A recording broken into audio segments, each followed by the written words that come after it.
the electoral map of this country, how many constituencies are in Kiambu County?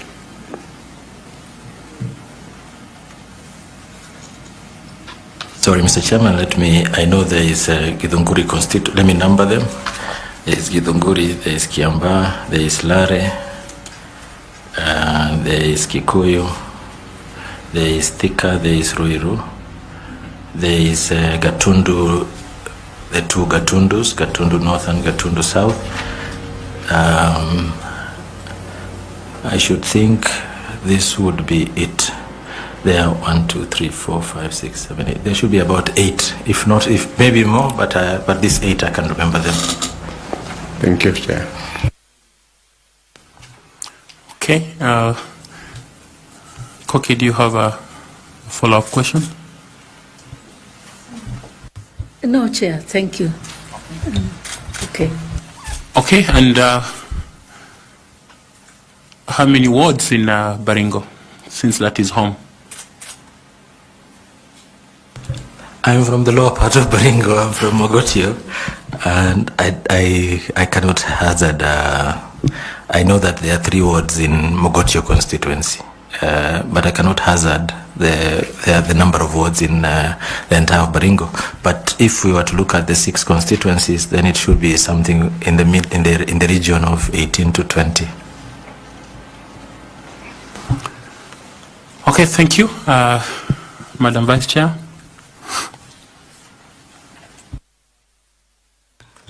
Thank you, Chair. Honorable Roth, when your career is looked back on, what would you like to be remembered for in terms of integrity and professional conduct? Thank you, Madam Kiome. I presented before the commission the finding of the vetting and judges and magistrate board, and because this was also an analysis of career up to and including that period. And if you look at from paragraph 32, I don't know where the document is, but if you look from paragraph 32 onwards, you will see that by the time the vetting board was making a finding, it said that I am hardworking, I am forthright and honest, and I think that those will be the hallmarks of anyone who wants to be received in any career. And I think that's why I said it was a very humbling report. I actually asked my mother whether she can use the same terms on me, and because I'm her son, I will not reveal what she said, but I think it was very humbling. Thank you, Madam Kyo. As a magistrate, I presume that you experience difficult and dilemmas, issues coming to you to rule and to make judgment. Some maybe those that appeal to your emotions and things like that. How are you able to separate yourself as Abdikadir Lorot so that you are able to serve your clients impartially? To be very honest, Mr. Chairman, it has taken time for that to evolve over a period. Because when I joined the judiciary, I was a fairly young man. I was unmarried. And then when you're married, and I think one of the incidences that took me by, I think, and I always remember, is when I worked in Gatundu Law Courts, and there was a minor, 2.5 years old, who could not testify because of age. And when this was a defilement case of a minor boy, I had my son then was around the same age, and when the testimonies were coming, I could only reflect on my son. So the distinction between personal emotions, it takes time to grow out of it, because these are emotional issues. But I think I am fairly, I have fairly grown in emotional intelligence over my very many period of service, and I'm able now to distinguish between my own and the emotions of others, looking at my own weaknesses, where my weaknesses fall in terms of certain biases that I have as a person who grew up, for example, in conflict areas, because my grandparents came from Kapedo, and as we all know, Kapedo is a war zone. So having grown up in those, so when I see, for example, when I was new in the judiciary and I would see cases of people stealing stock theft, it would affect me much deeper than I think it would affect the next person. So over time, I have grown and been able to accept that these are the realities. And now, while I cannot they say that as judges we are still, or magistrates, we are still human beings and products of our own society, products of our own biases. I am Muslim, for example, and there are certain tenets of Islam that may not be condonable. So I've been able to separate what are my own biases with what is before me, and this is possible to do, and I think that is the reason why I've been able to sustain myself in this position and grown from the position before over a period of time. Thank you very much. Just checking with you whether you have been able to present to us your clearance certificates and all of them. Yes, I have. I presented all the clearance certificates. In fact, there was someone to assist with all of them. There's a checklist actually that was prepared. Okay, thank you. Thank you very much. You have responded to our questions. I would like to thank you for your time and to appreciate that you have taken judicial diligence in responding to our questions and preparing for this interview. I don't know whether you have any question for the panel so that we could be able to engage. I think I do not have a question, just to appreciate you, Mr. Chairman, and the panelists. First, for out of all the applicants for shortlisting me, it's not a mean feat. I come from a minority community who have not been recognized for a long time, and I think this is a first. Secondly, I think I want to appreciate the fact that you have been very kind and very kind to me, and this has been a dialogue as opposed to an interrogation. So I really appreciate that, Mr. Chairman, together with the panelists, and I wish you well in your ventures as you continue to interview the rest of my colleagues who will be up here before you, and I wish you grace. Thank you very much. We appreciate that you spend time. There's a bottle of water there. You can pick it as you leave. The Secretariat will support you if you need a cup of tea so that you can travel back. Did you say Naivasha? Yes, Mr. Chairman. Okay, please take our regards to the people in Naivasha. Please remember to pick your certificates so that you don't leave them with us. We appreciate. Thank you, Mr. Chairman. Asante. Thank you. Thank you.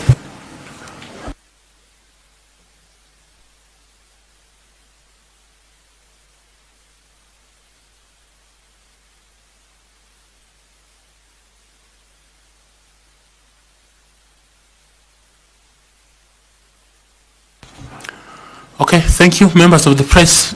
Can I ask you to give us some time? If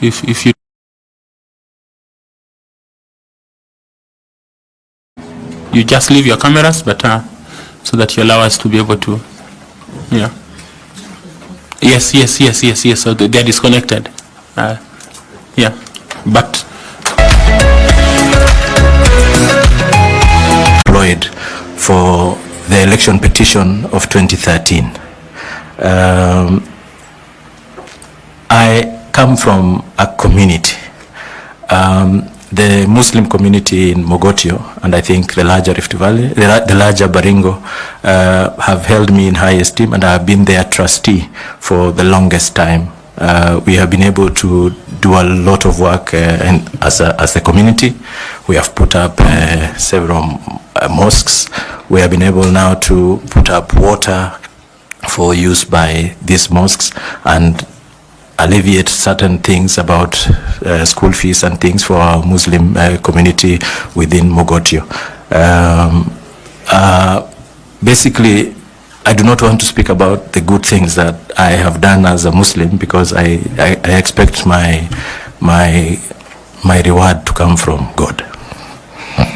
But in the judiciary, I have served well as chair of several committees, including the chair of job evaluation and job description and evaluation, lastly, which was used by the Judicial Service Commission to negotiate with the Salaries and Remuneration Commission for the judiciary.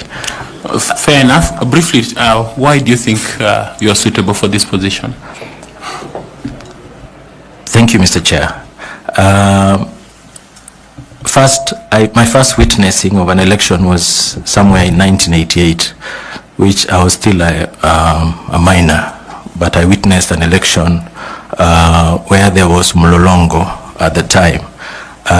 Having seen how parties would come with their photographs, hold them, a party candidate, their photographs would be on their head, and then people come to line up behind them, and then they would now tell others not to come and line up behind this candidate and push them to the others.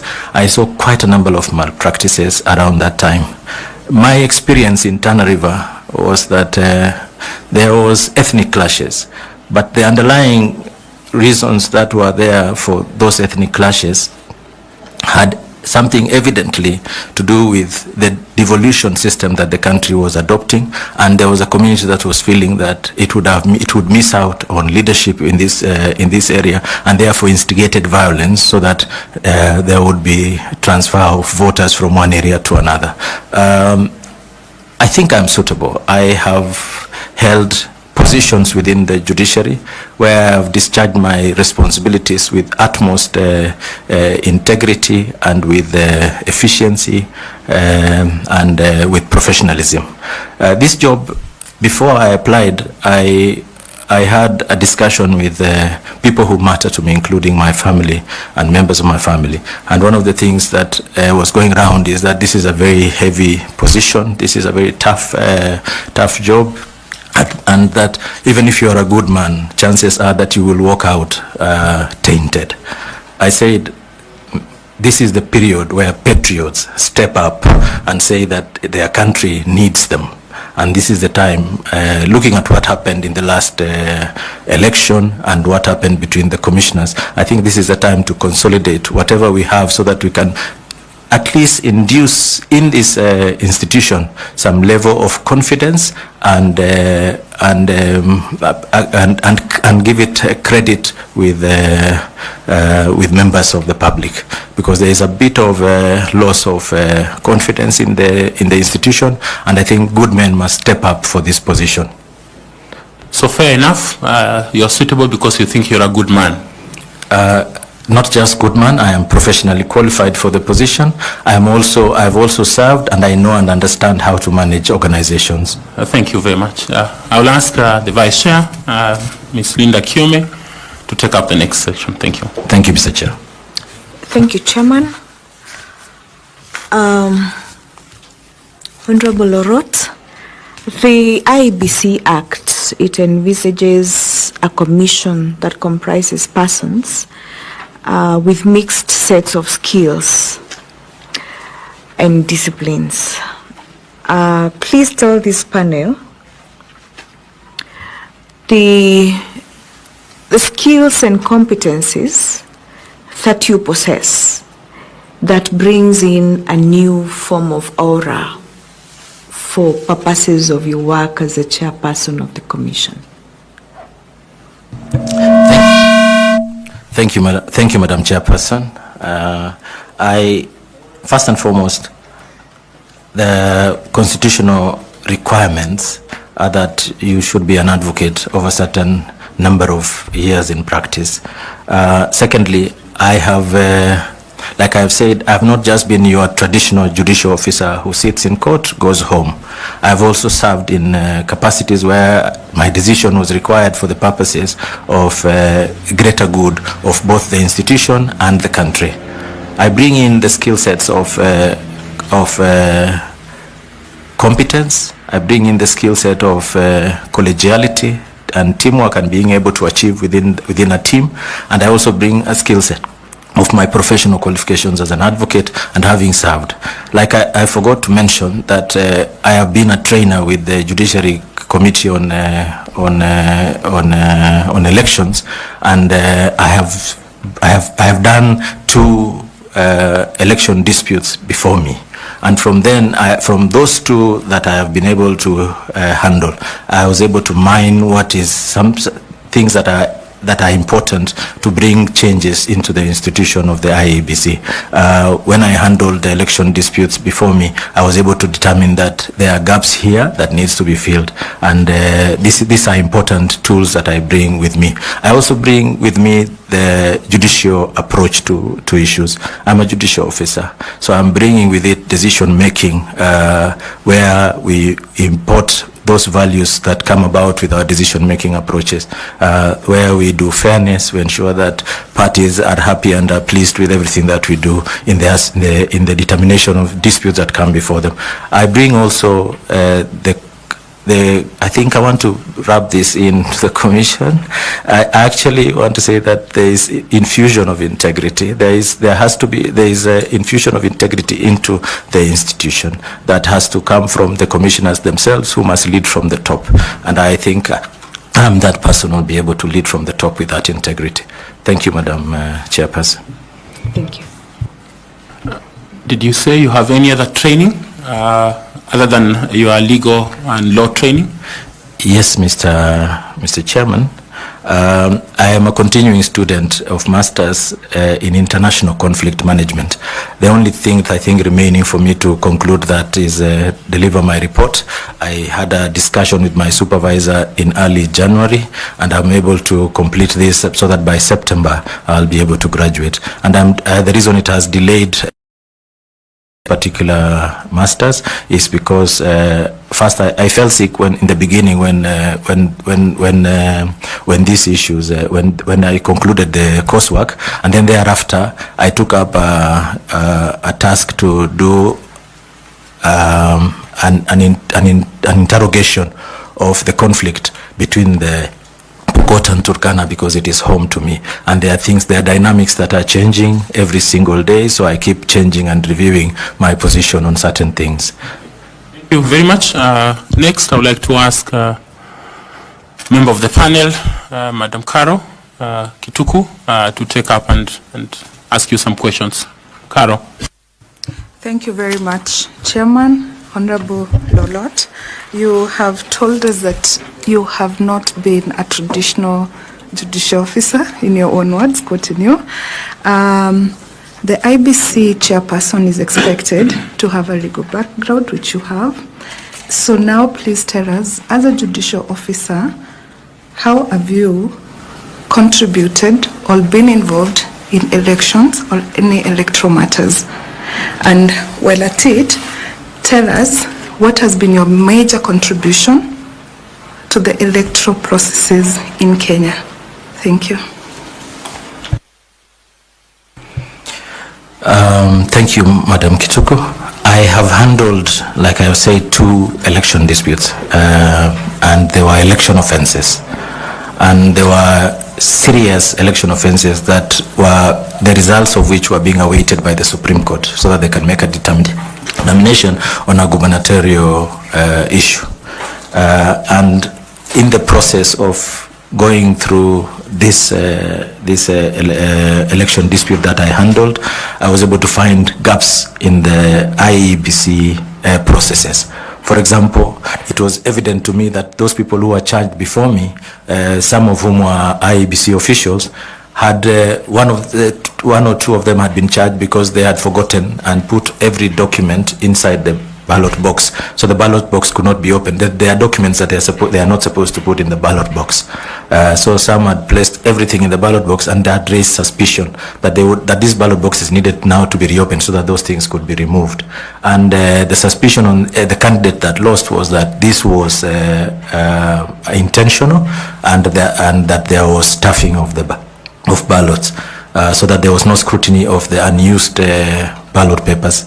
I think from here, I was able to find out that fatigue is a critical issue that affects election processes, and somehow IEBC as an institution has to create a policy on how they relate to this issue of fatigue during the electioneering process.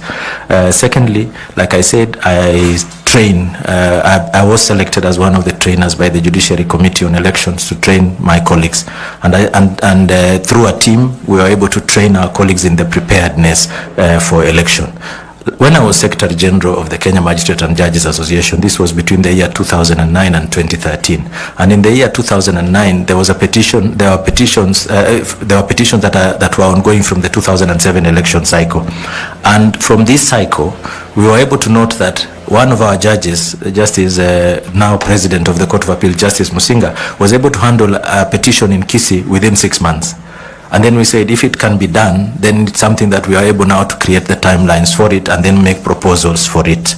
So this is how, as a Kenya Magistrate and Judges Association, we are now able to now drive the effort that our colleagues and every one of us is able to conclude election petitions within 6 months. Secondly, I forgot to mention that I was representing the judiciary during the writing of the Constitution. The Committee of Experts needed to consult with a group called the Reference Group, which incorporated professional bodies and other bodies of interest to the country, like TSC and others. So, Kenya National Union of Teachers and others. And in this process, when writing this constitution and those aspects on the election, where I was able to make the contribution, having gone back to my electorate, which is the Kenya Magistrate and Judges Association, and finding out their views on how the election process should be and whether processes can be concluded within certain timelines. And I think that is the contribution I have made, and possibly now it's my opportunity to make even bigger contribution. Thank you, Madam Chair. What is that you call bigger contribution?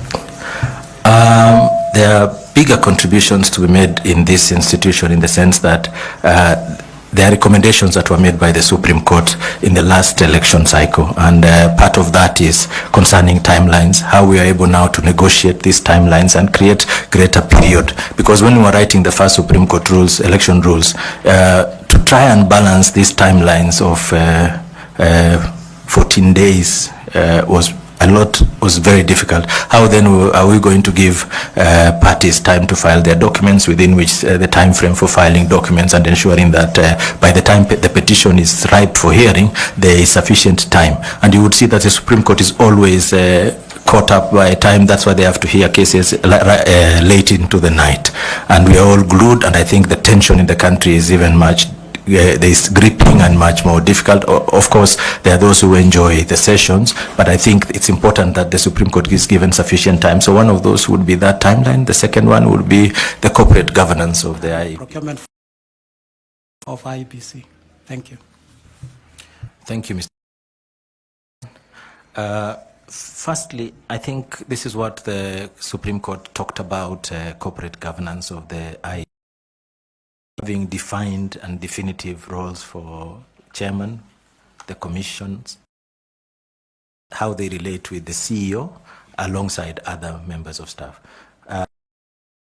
Structured, the IEBC is that the CEO is the accounting officer, and therefore IEBC does the procurement through what is called the best practices for procurement is to do procurement through committees that are set up within the IEBC and are gazetted for that purpose internally, or either gazetted or internally circulated by the accounting office. First, as chairman, my responsibility, and I think also of other commissioners, is policy oversight and policy oversight and strategy. As to the day-to-day and actual running, that should be done by those who are tasked with the functions of pushing everything. So as chairman, we receive recommendations, so we approve what strategic guidelines are offered by the technocrats within the IEBC, because we will not all be technocrats or have the know-how on every bit and aspect of the electioneering process. So I think first and foremost is that to reduce this issue of conflict between chair and CEO on specific things like procurement, the only thing we give will be oversight and also directions that this is the type of things we need, this is how to be procured, but the participation of the chair in the procurement process, I think, would be faulty and wrong within the procurement laws. The chair can only give directions so that the CEO and others are able to function. This is what is expected of an institution, so that we have institutional framework where it functions with directions from the policy and oversight. Thank you. Okay, next I'll ask Evans Misati to ask some questions. Thanks so much, Mr. Lorot. Now, on the same forum on the issues of IEBC, the chairperson and the secretariat, you have said that the commissioners have to provide oversight and directions. But you realize that the general public recognizes and the buck stops are the commissioners. But the people who are conducting the actual operations are the secretariat. So in your own view, what do you think should be done to make sure that the people, the buck stops are them, they have the control as much as we have that oversight and directions? So how do you define the working relationship? Assuming you are given this position as the chair, how will you define the relations, or what structures will you implement to ensure that that is done? Thank you, Mr. Misati. You have correctly pointed out that we give the public looks at us as the ones who we are the face of the commission, and I think that should not stop. The face of the institution should be represented by the chair and the commissioners. That should not stop, because that is the face of the institution. But the institution functions through the secretariat. They are what we call support services. So what happens is that it is through creating defined roles. We have to go back. We have to go back. But if I'm appointed, if the committee, the panel recommends that I become chair, one of the first things on the tray would be to ensure that these roles are clearly defined, and we get into the recommendations by the Supreme Court that we have clear guidelines on corporate governance. I'm sure there are documents by IEBC. I'm sure they have not been sleeping. They have been preparing these documents is to look at what has been happening and where there is gaps, how to now improve them. But the communication of everything about the commission should be left now to the chair, so that if there are issues that are for communication, the chair can delegate this function. But for communication of serious aspects of the commission should be left so that the public is aware we are procuring. When we say we are procuring, it's not that the chair is procuring. It is the commission that is procuring through various committees. You would have perhaps a chair of that committee for procurement would be a commissioner who is well versed in aspects of procurement or public finance. And therefore, when they are making their recommendations through their panel papers to the commission, it comes to us, and then we approve, or we make changes, or we say these are issues we now need to go and negotiate with finance so that there is disbursement of funds. And I think that is how a proper system works. Thank you. Thank you, Mr. Misati. In answering that question, you talked about various committees. Do you want to speak about those committees, whether they are existing or the ones that you think you will come up with as a chair? I think there would be critical committees. I think I can't speak about the ones that are there or not, because I'm not sure at the moment what exists in the infrastructure of IEBC as committees. That would require insider information on the operations of the IEBC. But I think the best way would be to approach issues through committees. I think the one that just comes, the ones that just come right into my mind would be a finance committee, a committee on legal, a committee on voter education, a committee on voter education and registration if it has to be merged, but if it is to be separated because of the critical areas that each of them faces. I think also a committee on media and outreach and communication, and then a committee on monitoring and evaluation and planning. Monitoring, evaluation and planning. Those are critical committees that should be there in every institution. Okay, thank you very much. Next, I'll ask Ms. Fatuma Saman to interact with you briefly. Good morning, Mr. Lorot. Good morning, Fatuma. Stakeholder engagement is a critical component of a successful electoral process, and particularly to position the IEBC as an impartial arbiter. So would you tell us what experiences you think you'd be able to bring on board that can help ensure that that component is taken care of? Thank you, Fatma. Mr. Chairman, I forgot to mention, and I think it was a very serious oversight, that I have been the chair of the Court Users Committee National Steering Committee from its inception up to the year 2022, when the National Council on Administration of Justice decided that that position ought to be handled. I think they made certain changes within their structures, and that position now needed to be handled by a judge. So I was replaced by my Lord Justice Mabea. But I have been chair since its inception, and Court User Committee is about stakeholder engagement. It's about, first of all, mapping out the stakeholders and having clear outcomes. In this position as Court User, as a chair, national chair of the Court User Committees, first it was something that was achieved through the Kenya Magistrates and Judges Association, so that I don't take credit for the fact that I became the first chair by default. But we were the institution of memory of how the institution of the judiciary operates. We realized the judiciary is not alone. When we get the flack for things that are going wrong, sometimes it's not ours. It is because certain stakeholders and critical partners and actors within the justice chain don't operate properly. So stakeholder engagement is actually my greatest strength.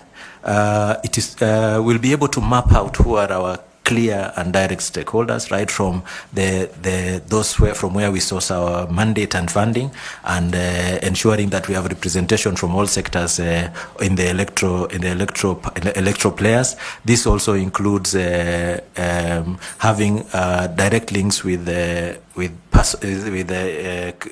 strategic groups, particularly those special groups like persons with disability, persons with women and on gender, not just women. It's about gender, to have a gender reflection, having involvement of the youth. And now that this country has a youth purge, I think it's important for us to have that type of stakeholder, and also now have also stakeholders from voter educators, have stakeholders from observer missions, observers, both local, international, and sometimes individual, and then also have stakeholders from those who provide services to us. These are critical. Those will be providing services to the IEBC. That will even include the legal service providers, those who will be doing the printing, not necessarily those who will be doing the printing, but from where we will now be able to obtain our materials and day-to-day running and operations. So mapping out the stakeholders and reflecting on them, on their impact and our involvement with them. So it's very critical. Well, thank you very much. And thank you for the question, madam. How will you structure your engagement with stakeholders?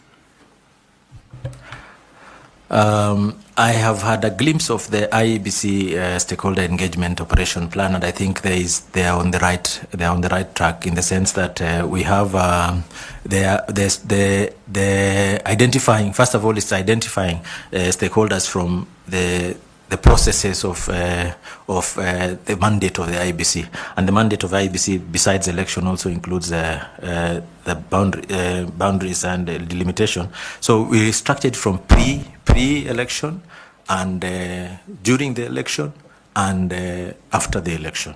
So it's important for us to structure them along those lines so that we don't have just stakeholders joining, but they are of no relevance at that particular time. So pre-election, one of the critical areas I think would be like for example, let me take an example of the judiciary as a critical stakeholder of the IEBC, is to prop up judges and magistrates and prepare them, and so that they are able to be prepared for the election processes as they come. One, we have pre-election, we have election offences, we have cases that may come earlier in time, and then prepare them on the laws. And then critical aspect also would be what laws are available.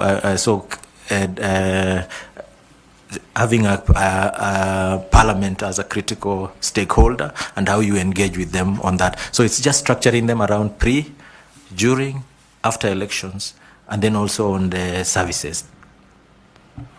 Thank you very much. I would like to ask the Honourable Member Nicodemus Bore to also engage you kindly. Thank you very much, Honourable Lorot.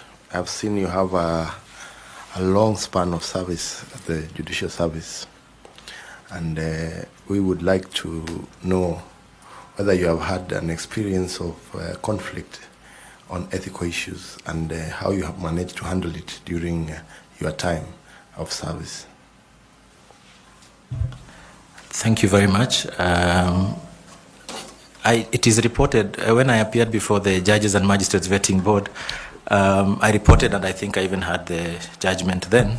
An advocate, I was handling a simple matter, I think, when I was in Milimani Commercial Court, and I think an advocate approached me in my chambers and said that he has been sent by his client, and I did not let him speak. I told him it was pending ruling before me the next day, so I asked him that he appears in court the next day so that I read the ruling. He didn't appear. I forced him to appear. And in my ruling, I specifically mentioned that he had approached. And the most, I think, interesting part is that his client won the matter. And one of the penalties I gave the client was I did not award costs to the client because of that infringement. And I reported the matter to the Law Society of Kenya. So I'm very strict about my integrity. I think in my career, I have a very good wife. One of the things she has told me is that I should never come home with corrupt money, because that will affect my children and everybody else. A second question would be, having been, from what I've seen from your CV, yes, you are a chief magistrate. Yes. And there must be cases that are political in nature. And is there a time that we have had political pressure on or social or financial that could compromise your judicial decisions? No, I think the clear cases of this nature that you mentioned happened to me when I was in Machakos. I handled a very contentious case involving procurement, which was the first procurement by the county government immediately after the transition authority, and I think the county government procured second-hand vehicles, and through processes that also involve the Commission on Administrative Justice and others, and the EACC, they charged certain individuals before me. And I just handled it as a normal case. You would see the information in the papers appearing every time, but it is an ordinary case that is before me. I'm supposed to make the determination based on the law and everything that comes before me. This is the type of person that I am, and this is the type of person that I'm presenting before this panel. Thank you very much. Professor Adam Solo, kindly will you also ask some questions? Thank you, Chair. Lorot, both in your oral presentation and from your CV, it is clear that you served as a commissioner of the Judicial Commission of Inquiry into the ethnic clashes in the Tana North, Tana River, and Tana Delta districts. And you did tell us how you completed that work under your chair. However, what you didn't tell us is whether the report brought a lasting solution to the conflict that you are addressing. Maybe you can take an opportunity to tell us whether that conflict continues. The reason why I ask this is because the body that you ask to chair is one that needs to resolve perennial challenges, as you clearly stated in your opening remarks, and you are seeking to sit at its apex. Therefore, the country and the panel is looking at when you are given an opportunity to give a lasting solution. Did that solution come, or there are still clashes? And if you are given this job, what assurance do you give that sitting at the helm, not just as a commissioner like in the other one, you'll bring that sanity in our electoral process? Thank you, Daktari, for that. I want to start by saying that we delivered our report to His Excellency the President. The President who had appointed us at the time we were delivering our report had already left office, and so we delivered to the new President, which was His Excellency Honorable Uhuru Kenyatta. By the time we were delivering the report, we looked at, there were 3 tiers of issues that we looked at from the Turner Commission. I think I can sum up as 3, but there may have been more.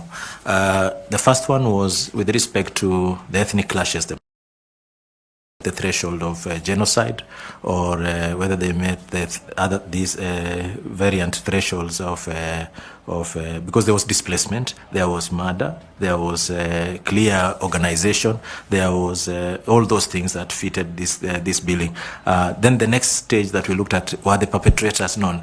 Fortunately, we had witnesses who testified before us, and from there we were able now to involve the Office of the Director of Public Prosecution to act on them, and charges were preferred. In fact, from our report, we had a separate report on those to be charged from the recommendations of the Commission. And those who were charged, the cases were ongoing in both Garsen and Malindi High Courts.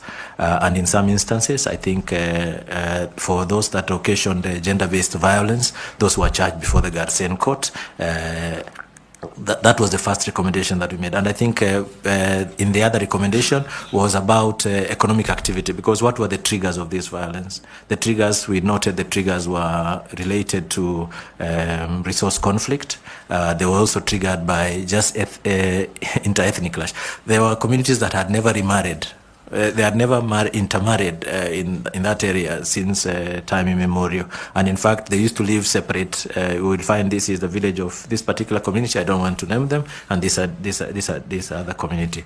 Whether our report succeeded is you can see one of the efforts that we tried to look at was the land structure and tenure in Tana. And one of the those issues were resolved, I think, by placing some of the land into agricultural for purposes of ensuring feeding of the country. One of the achievements we can say from our report was when we said they could Tana River can actually feed this nation, and if it is possible for the land tenure system to be looked at fully, then it can work. As to whether it was implemented, the implementing authority was the executive.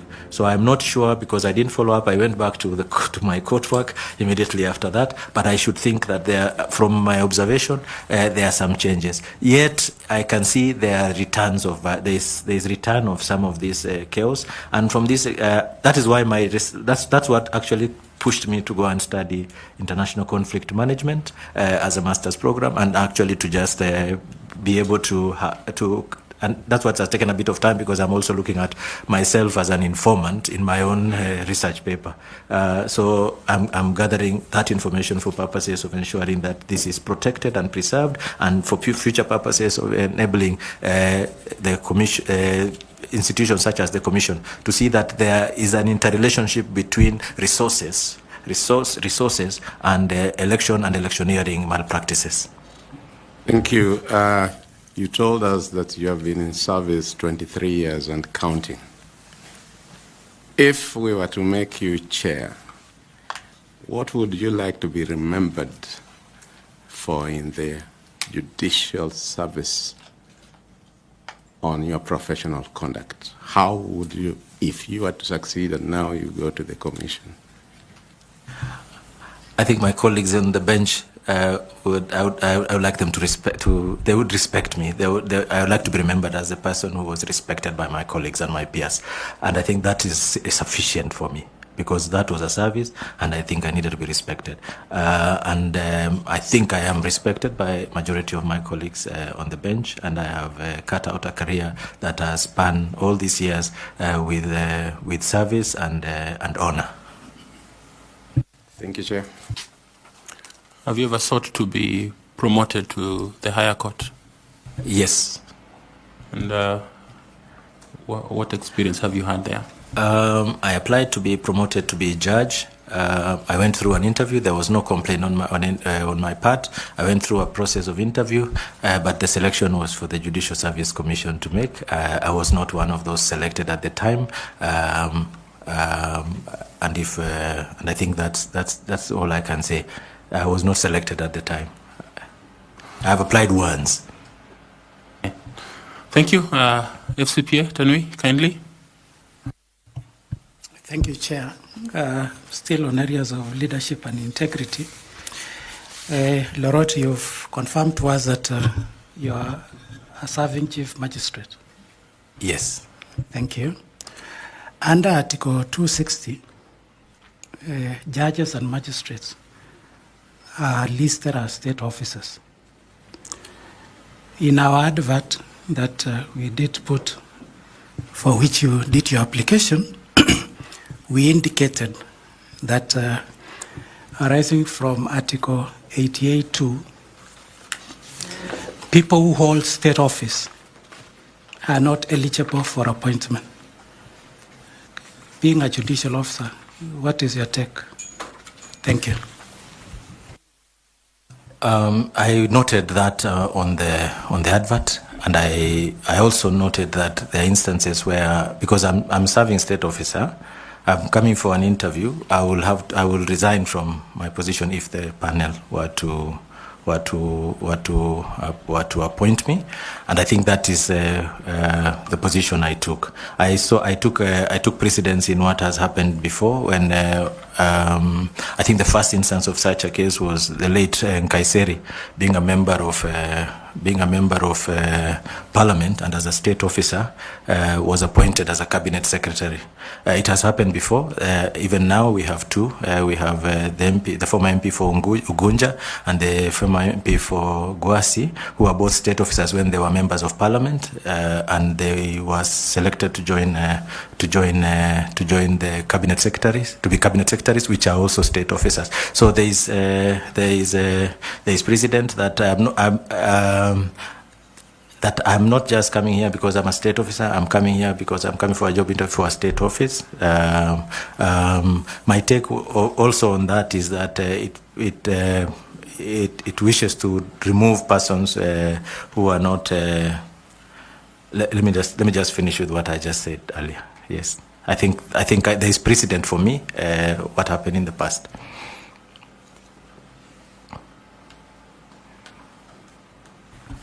Thank you very much. So you think there is no conflict between who you are and what you are seeking to do? I do not think there's any conflict. Okay, thank you. And you will be ready to resign, that's what you're saying? Yes, I will be ready and willing to resign instantly, okay. Once confirmed. Thank you.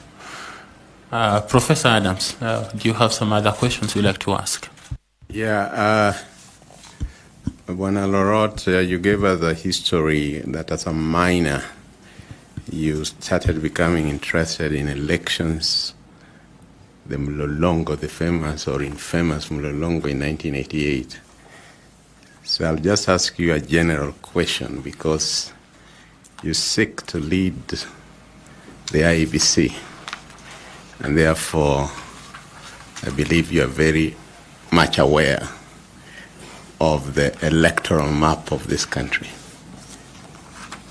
How many constituencies are in Kiambu County?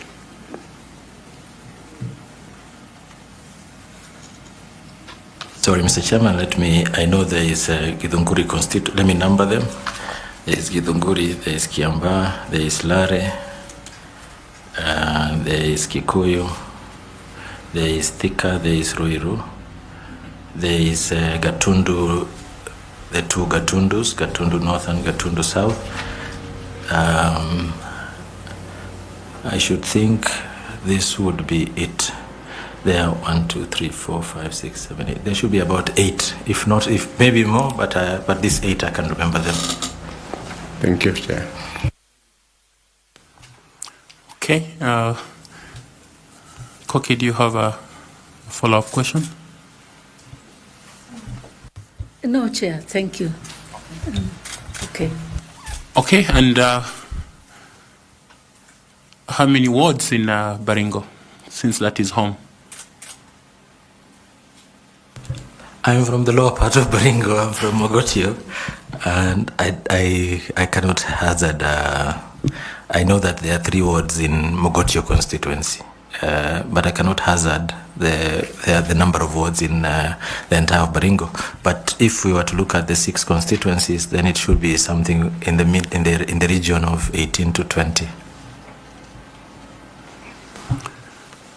Okay, thank you, Madam Vice Chair.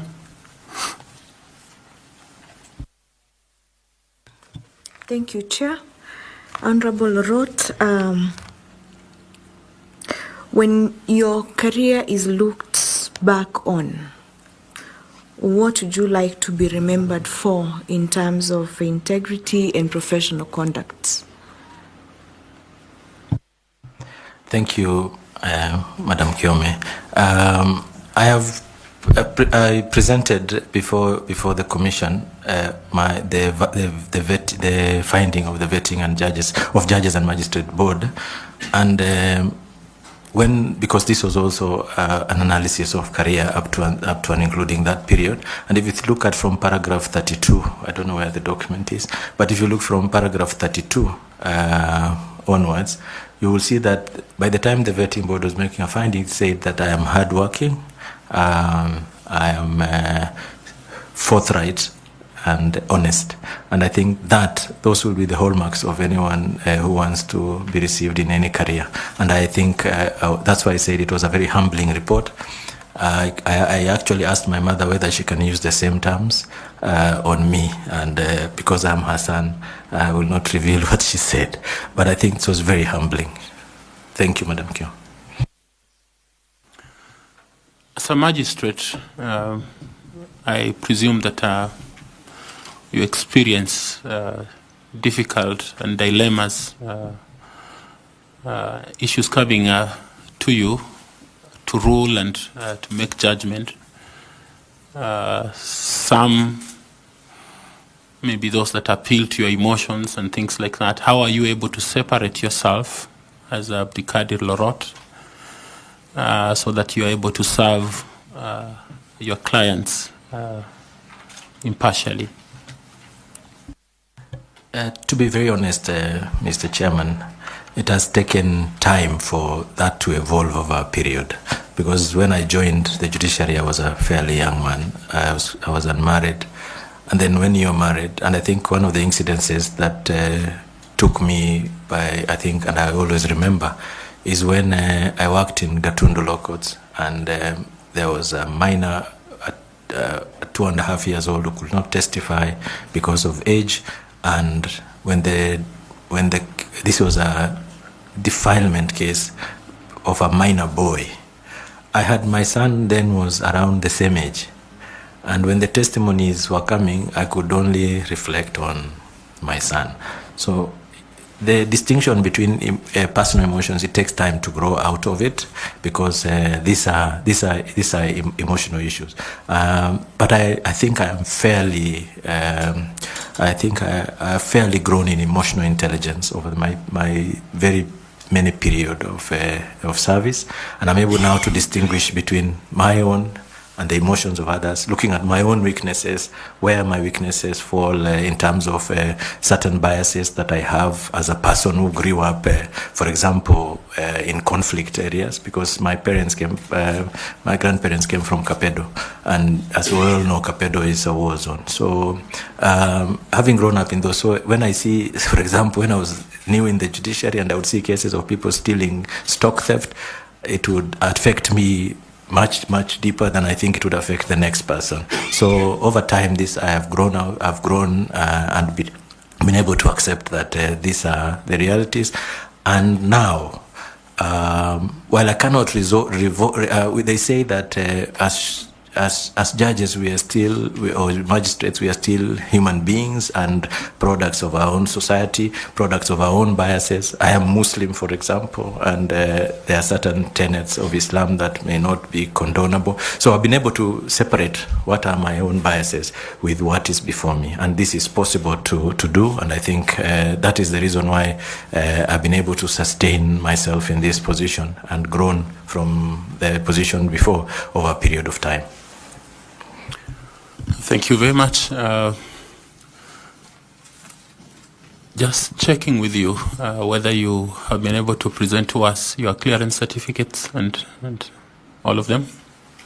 Yes, I have. I presented all the clearance certificates. In fact, there was someone to assist with all of them. There's a checklist actually that was prepared. Okay, thank you. Thank you very much. You have responded to our questions. I would like to thank you for your time and to appreciate that you have taken judicial diligence in responding to our questions and preparing for this interview. I don't know whether you have any question for the panel so that we could be able to engage. I think I do not have a question, just to appreciate you, Mr. Chairman, and the panelists. First, for out of all the applicants for shortlisting me, it's not a mean feat. I come from a minority community who have not been recognized for a long time, and I think this is a first. Secondly, I think I want to appreciate the fact that you have been very kind and very kind to me, and this has been a dialogue as opposed to an interrogation. So I really appreciate that, Mr. Chairman, together with the panelists, and I wish you well in your ventures as you continue to interview the rest of my colleagues who will be up here before you, and I wish you grace. Thank you very much. We appreciate that you spend time. There's a bottle of water there. You can pick it as you leave. The Secretariat will support you if you need a cup of tea so that you can travel back. Did you say Naivasha? Yes, Mr. Chairman. Okay, please take our regards to the people in Naivasha. Please remember to pick your certificates so that you don't leave them with us. We appreciate. Thank you, Mr. Chairman. Asante. Thank you. Thank you.